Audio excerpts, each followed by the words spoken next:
இந்த நாளிலும் கூட நம்ம 6வது வார்த்தை முடிந்தது அப்படின்னு பார்க்க போகிறோம். ஏசப்பா சிலுவையில் தொங்கிக் கொண்டிருக்கும்போது 7 வார்த்தைகள் பேசினார். அதில் இந்த 6வது வார்த்தையாக நம்ம முடிந்தது அப்படின்னு பார்க்குறோம். என்ன முடிந்தது அப்படின்னா, யோவான் 19ஆம் அதிகாரம் 30வது வசனத்தில் பார்க்குறோம். இயேசு காடியை வாங்கின பின்பு முடிந்தது என்று சொல்லி தலையை சாய்த்து ஆவியை ஒப்பு கொடுத்தார் என்று பார்க்குறோம். முடிந்தது அப்படிங்கிற ஒரு வார்த்தையிலேயே எல்லா சொல்லுமே வந்துருச்சு. ஒரு தகப்பன் அவருடைய பிள்ளையை அனுப்பி நான் சொன்ன எல்லா வேலையும் செஞ்சிரு அப்படின்னு சொல்லும்போது அவர் எல்லா வேலையும் செஞ்சு முடிச்சேன்னு அவர் முடிஞ்சிருச்சு அப்படின்னு சொல்கிறாரு. ஏன்னா அவருக்கு 33 வருஷம் இந்த உலகத்தில் வாழ்ந்தார். அதில் 3 வருஷம் தேவன் சொன்னையுமே அவர் செஞ்சார். குறுகிய காலந்தான், ரொம்ப சின்ன காலத்திலேயே அந்த 3 வருஷத்தில் அவர் பேய்களை ஓட்டினார், நோய்களை சுகமாக்கினார், எல்லாமே பண்ணினார். அவருடைய சித்தத்தை நிறைவேற்றினார். யோவான் 17ஆம் அதிகாரம் 4வது வசனம் பார்த்திங்கன்னா, பூமியிலே நான் உம்மை மகிமைப்படுத்தினேன், நான் செய்யும்படி நீர் எனக்கு நியமித்த கிரிகையெல்லாம் செய்து முடித்தேன் அப்படின்னு சொல்கிறாரு.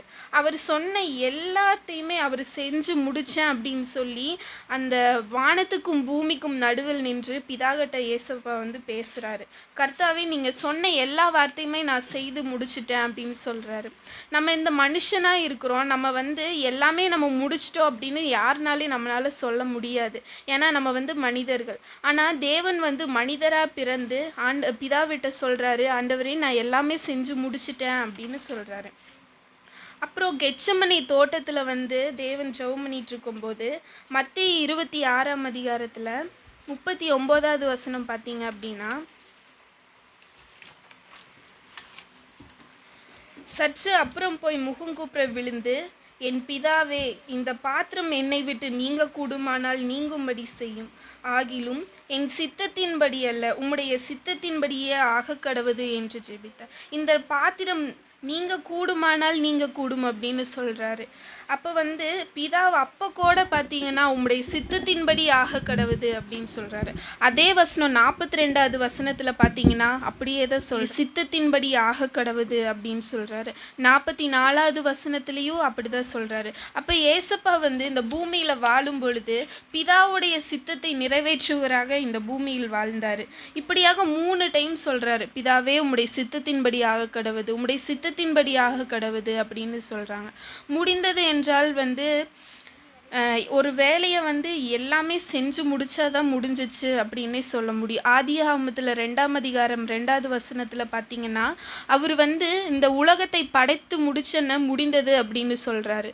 லாஸ்ட்டில் எப்போ சொல்கிறாரு அப்படின்னா, அவர் சிலுவையில் தொங்கி கொண்டிருக்கும்போது படைப்பில் ஆதாம் ஏவாள் பாவம் செய்கிறாங்க. அப்போ செஞ்சு முடிச்சன அந்த பாவத்திலிருந்து கடைசியாக இந்த பூமி எப்போ முடியுமோ அது வரைக்கும் இருக்க எல்லா பாவங்களையும் சிலுவையில் அவர் ரத்தம் சிந்தி முடிந்தது என்று வெற்றியாக சொல்கிறார். இது ஒரு வெற்றியின் வார்த்தை அப்படின்னு தான் நம்ம சொல்ல முடியும். ஏன்னா இந்த வார்த்தை ஒரு வெற்றியாக ஏசப்பா அந்த 3 வருஷத்தில் அவர் எல்லா வேலையிலும் செய்து முடித்து ஒரு வெற்றியாக பெருமூச்சு விட்டு சொல்கிறாரு, முடிந்தது அப்படின்னு சொல்கிறாரு. யோவான் 4ஆம் அதிகாரம் 34வது வசனத்தில், நான் என்னை அனுப்பினவருடைய சித்தத்தின்படி செய்து அவருடைய கிரியையை முடிப்பதே என்னுடைய போஜனமாக இருக்கிறது.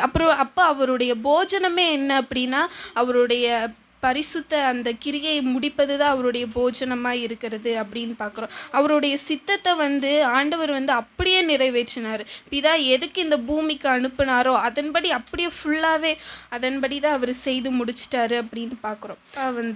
மனிதர்களை விடுவித்து முடிந்தது அப்படின்னு சொல்கிறாரு. இது மாதிரி ஏசப்பானால தான் மட்டும் முடிந்தது அப்படின்னு ஒரு வார்த்தையை சொல்ல முடியுது. மனுஷங்க பார்த்திங்கன்னா சவுல் ராஜா நல்லா இருந்தார்.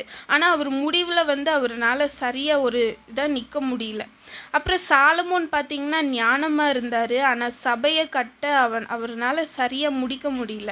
எலியாவும் ஊழியம் செஞ்சார், தேவ ஆவியினால் நிரப்பப்பட்டார், 400 தீர்க்கதரிசிகளை முறியடித்தார். ஆனால் லாஸ்ட்டில் என்னாச்சுன்னா சூறை செடி பக்கம் சோர்ந்து போய்விட்டார். ஆனால் தேவன் மனுஷனாய் பிறந்தும் கூட அவர் எல்லா வேலையிலும் செய்து முடிச்சு ஒரு வெற்றியாக முடிந்தது அப்படின்னு சொல்கிறாரு.